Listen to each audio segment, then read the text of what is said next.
Shalom Aleichem, peace be unto you, and once again, I am so glad to tell.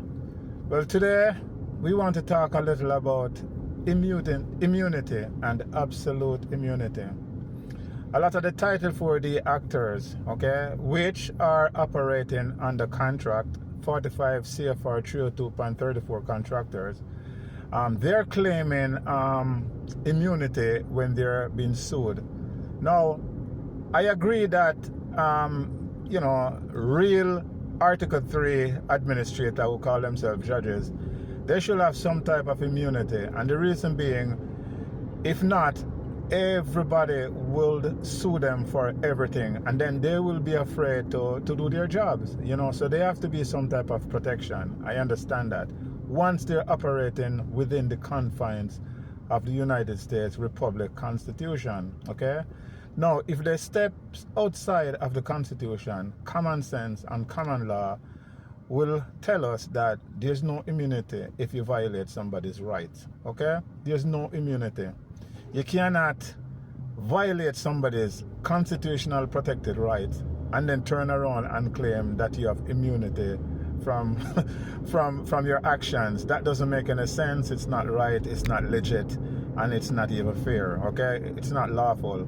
Right? So a lot of these hearing officers, this is what they do. Whenever they violate rights and they're sued, they hide behind immunity, claiming that they have immunity in their judicial function. No, this is the problem. Number one, they're not performing a judicial function under Title 4D of the Social Security Act. It is not a judicial function. And that is why in Holmberg versus Holmberg in about 1998, the Minnesota Supreme Court stated that the administrative process of child support is unconstitutional. Why? Because we have these hearing officers, right, who are practicing law, judicial function. They're doing it in an unconstitutional administrative hearing.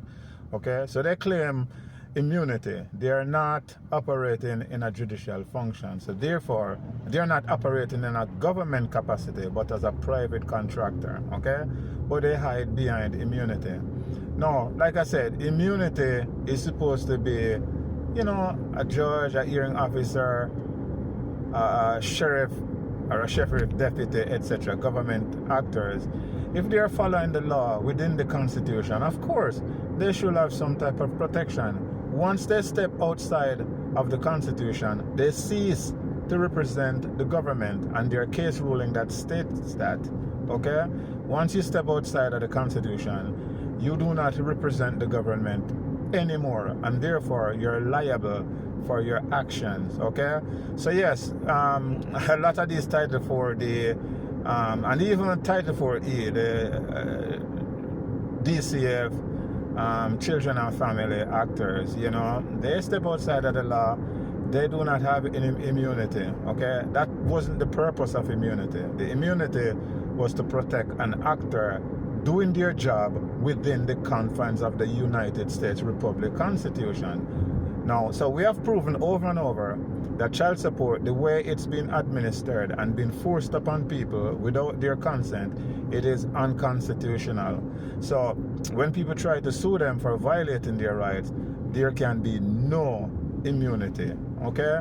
So until then, shalom, shalom, shalom, and I am so glad to tell people, stand up for your right, otherwise you'll lose it.